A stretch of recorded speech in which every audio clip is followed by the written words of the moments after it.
Now from Capitol Hill is Congressman Matt Gaetz, Republican from Florida. He is one of the lawmakers calling for a second special counsel. Congressman, thank you for joining us here. I appreciate it. And let me start with this. The president has offered no proof of a spy in his campaign. What evidence do you have?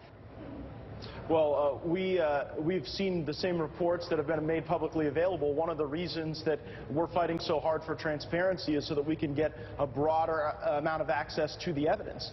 I believe there was intelligence collected on the Trump campaign. I don't know what form that took, and it would be disingenuous to suggest that we do. But I do think that there's an obligation on the part of the Justice Department and the FBI to produce documents regarding their collection on a political campaign. That's a red line that we shouldn't cross.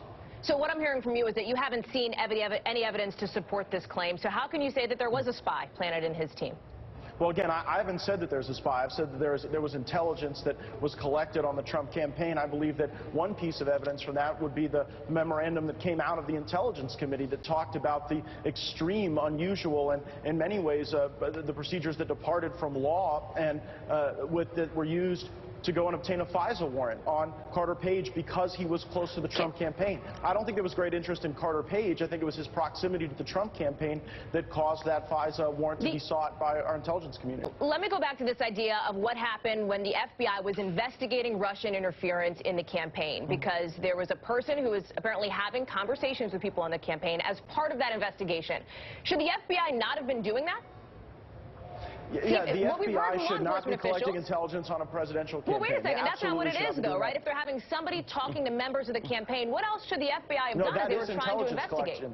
That is one mechanism of intelligence collection. Well, wait a second. And there's a slippery slope there, Hallie. Once you go down the road of allowing political opponents to weaponize the intelligence community against each other, that's bad for Republicans and Democrats. So let me ask you that. You don't want to just about President Trump. You don't want to weaponize intelligence. Then why weren't any Democrats invited to this meeting tomorrow to review this intelligence? Should they have been?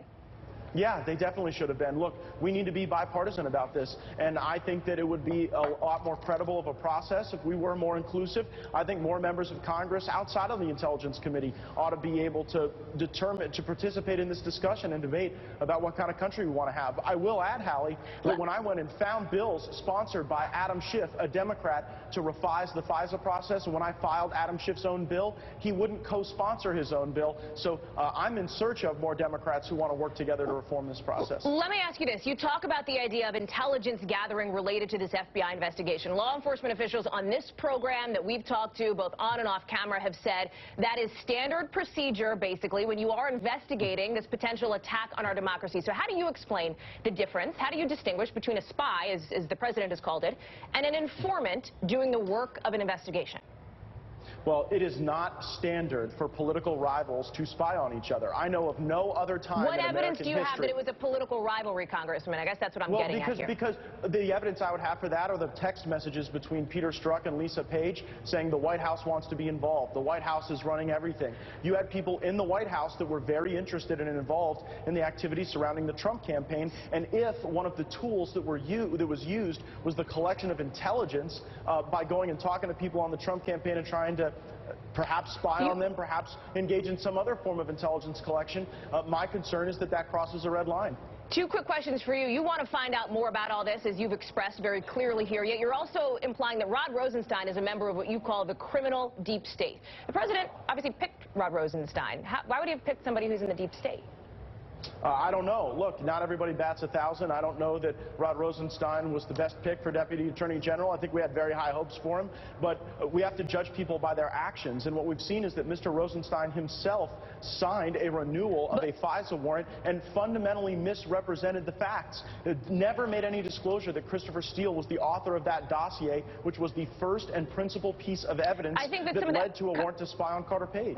I think some of that is in question, Congressman. I want to get you very quickly before I let you go, because I know we're running out of time here. This is obvious. You agree that the fundamental attack on our democracy on 2016 is critical. Did you attend the election security briefing yesterday? I understand only about 1/10 of your colleagues did. Yeah, I was not able to attend that briefing, but I have had other briefings from security. Well, because I've had other one-on-one briefings with elections officials where I was able to go into more detail. I serve on the Armed Services Committee.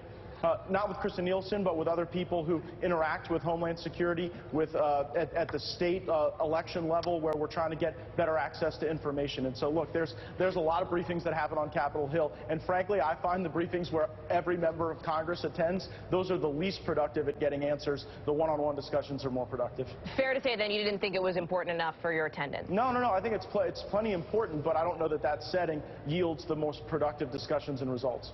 Congressman Matt Gaetz, thanks for coming on the show. I appreciate it. After the break, President